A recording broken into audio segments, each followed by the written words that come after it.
We're going to talk now about the Midwest Dairy Accelerator. We have with us Sydney Hare. She's Corporate Research and Innovations Manager at Midwest Dairy Association, which represents more than 3,600 dairy farms in 10 states.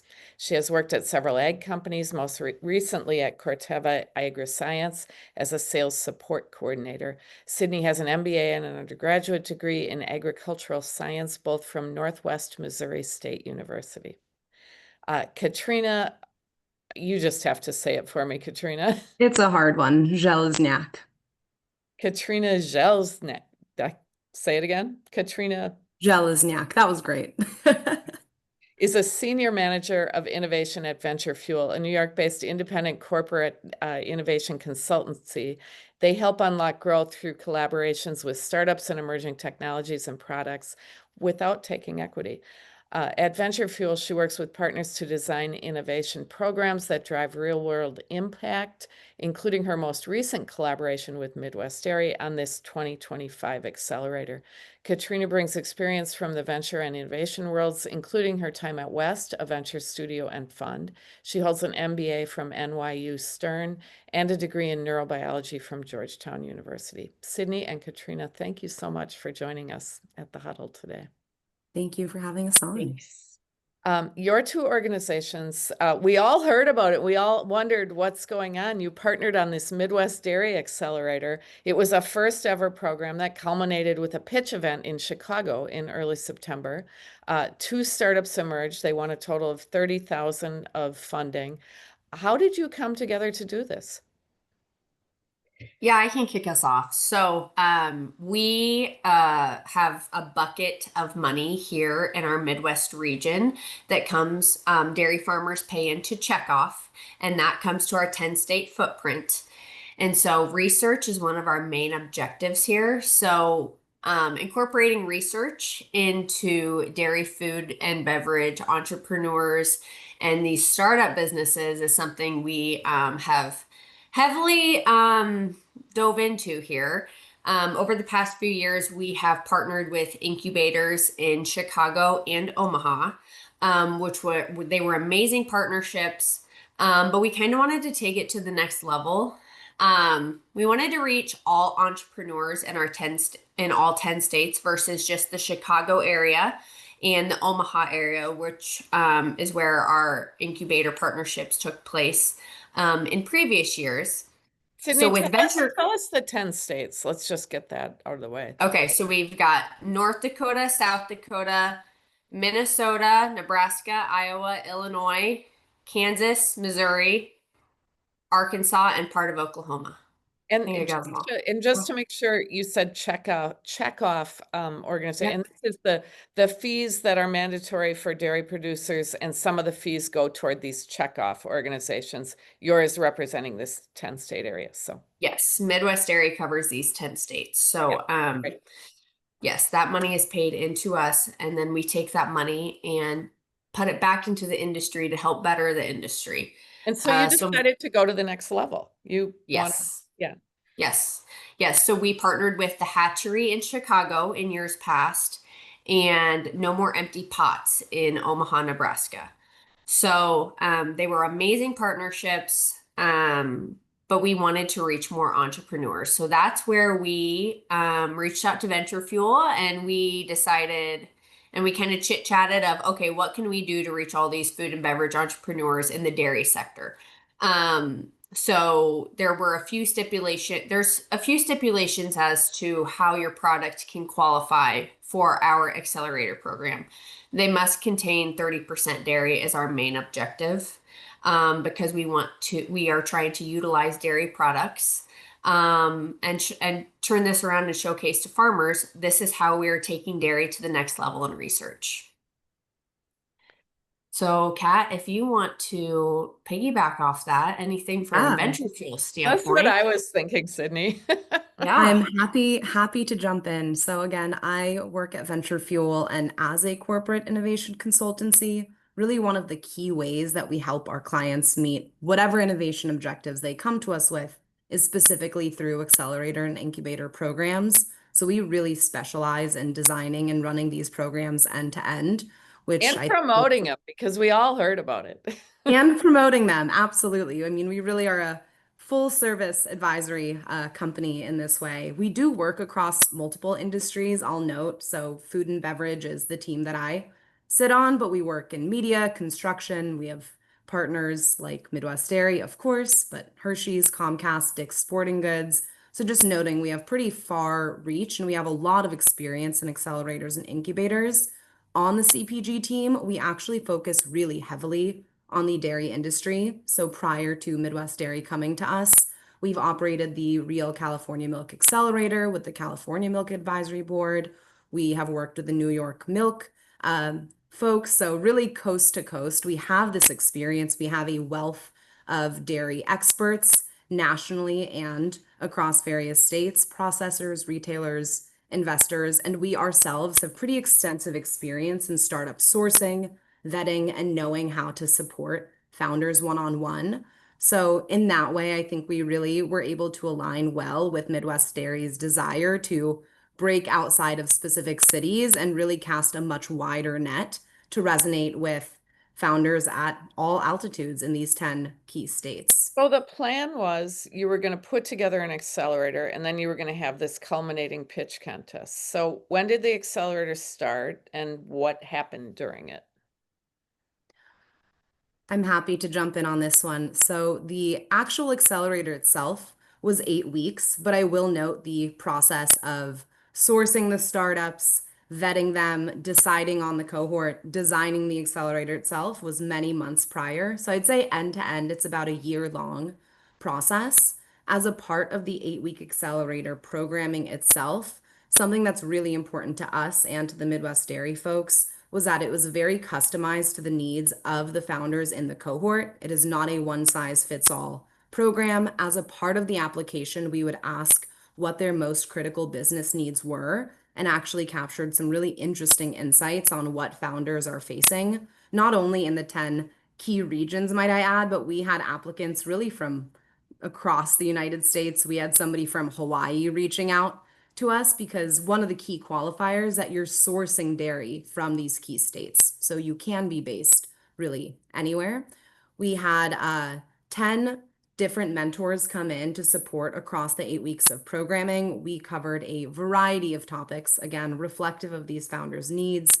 So we had some incredible consumer insight support actually coming from the Midwest Dairy folks throughout the course of the program and even after they've been sending consumer insights reports to these founders who might otherwise have to spend quite a few dollars to get similar kinds of data. We This was had all virtual, right? it The was meetings. all virtual aside from the in-person pitch event. Yeah. So really meeting busy founders where they're at. But we had a variety of different experts coming in from food scientists. We actually had an Iowa State professor and former founder come in to talk about scaling production and operations. We had a national dairy journalist come in to discuss marketing and storytelling. So we really wanted to hit various planes of expertise here, but also have a high focus on uplifting folks in those 10 key states. Well, and then the question, we all want to hear about, who were the winners of the pitch contest? What kind of companies were they? So we had 4 fantastic founders in the cohort, and at the end of the day, at the in-person pitch day, we had Rosebud Ice Cream coming out of Illinois, who had a soft serve ice cream pouch, actually. So it was really a format innovation, which just opens up access to a variety of use cases. He really won specifically on having a strong value proposition and a really, really clear business plan in addition to that format innovation. And then we had Zogarai, which was a yogurt-based supplement with 2 novel strains of L. reuteri. So he is a very science-backed founder. He's coming out of Nebraska and has many university affiliations, has been deep in clinical trials for the product. And while he was a much earlier stage founder than many of the folks in the cohort and even in the application pool, we really wanted to bring him into the cohort because he was highlighting using dairy in a novel way, highlighting the protective properties of dairy to actually bring higher probiotic benefits. And we thought in thinking about the potential cohort, we want these folks to be the potential next spokespeople for the impact that dairy can have. And I will quickly note that we had a pretty rigid selection process with our judges. We had defined criteria across total market potential, novelty of the product, strength of the founding team, marketability, and the deliberation process was quite a lengthy and thorough one in person. It was very hard for them to decide, which I think we consider a success. So I have other questions about the accelerant stuff, but I think everyone's probably wondering, are you going to do it again? Is this going to become an annual thing? And, you know, will we see the accelerator again and the pitch contest? Yes, I can jump in here. You will be seeing it in 2026. We are going to partner similar to how we did in 2025, but it's actually going to be expanded a little bit. And there will be more details to come after the first of the year, but we will be running this accelerator program again, partnered with Venture Fuel. So, you know, we have a lot of universities, members of Emron. How should they think about this? You did mention the one winner with the technology from the university, but how do they think about what startups might fit? And I'm happy to jump in here. I mean, one of the key qualifiers for this specific program was, of course, having a consumable product that highlights dairy as an ingredient. But I will say that we love working with universities, students, recent graduates. We at Venture Fuel have a good amount of experience in that. And I know Midwest Dairy has had a variety of programs too that support student innovation. I think something that fits really well with dairy innovation in particular is so many universities have ample resources on campus, whether it's dairy manufacturing, plants, experts, mentors. That's why we made such an effort to bring them in into our virtual programming as judges, as one-on-one advisors. And so the value is really twofold. We help students and recent alumni figure out how to best tap into those resources and create a business plan around that.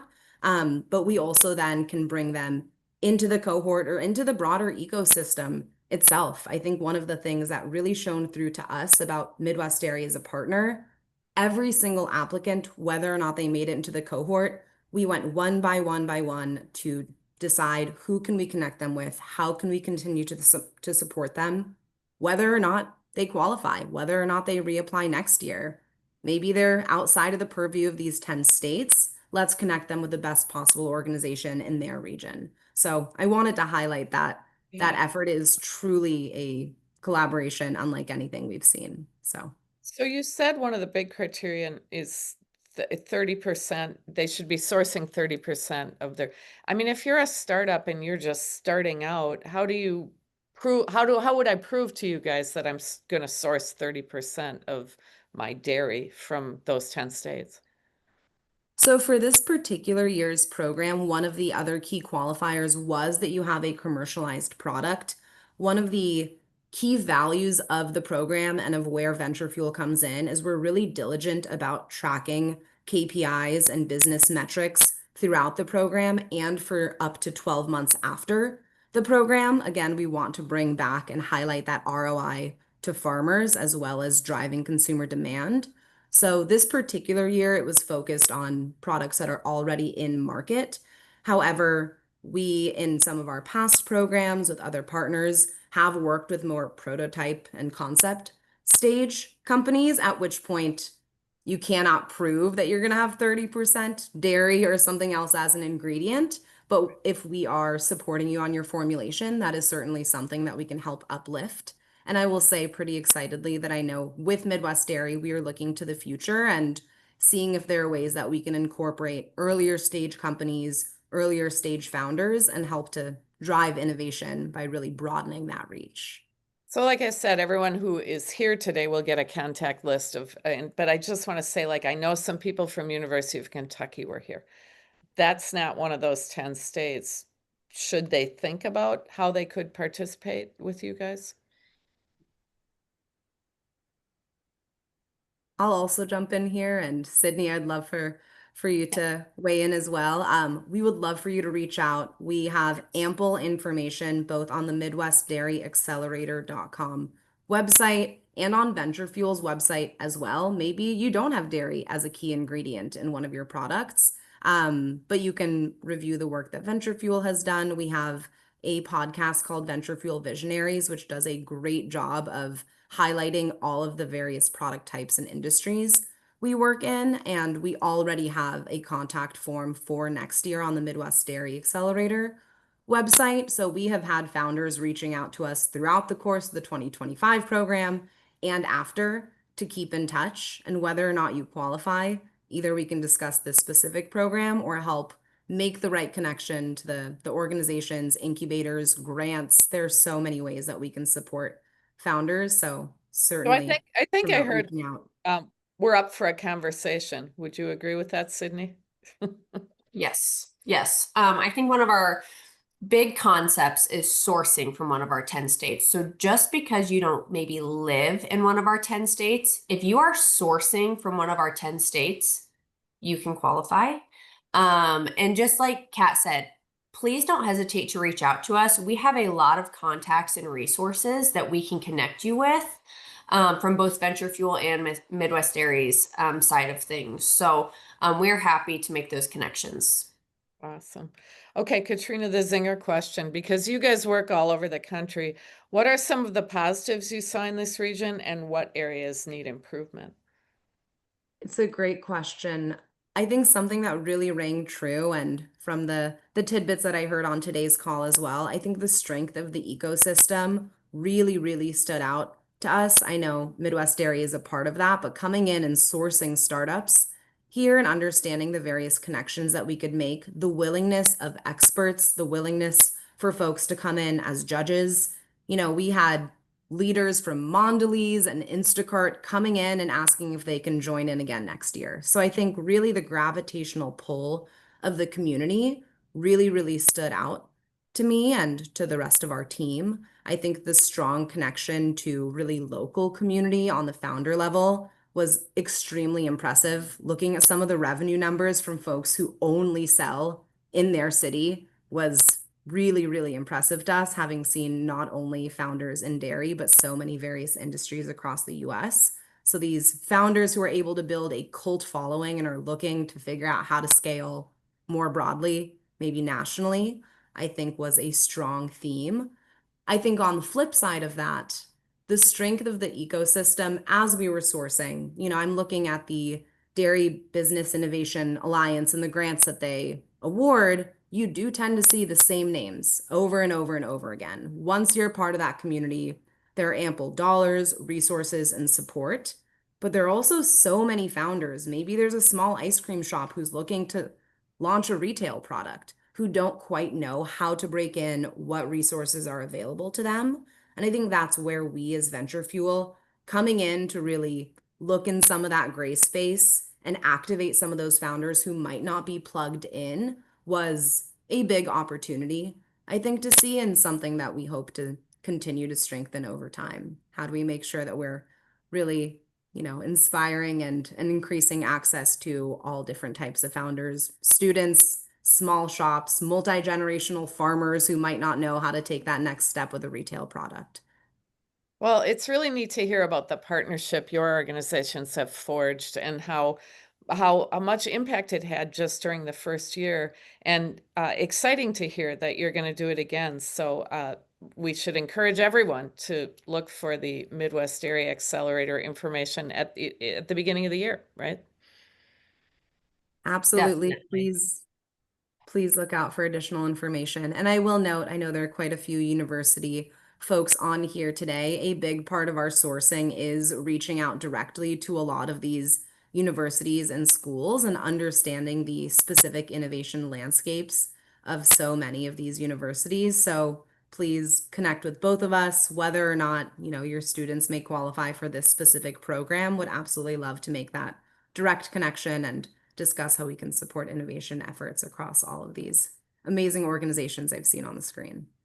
Thank you so much, you guys. Great talking with you today. Thank you for having us.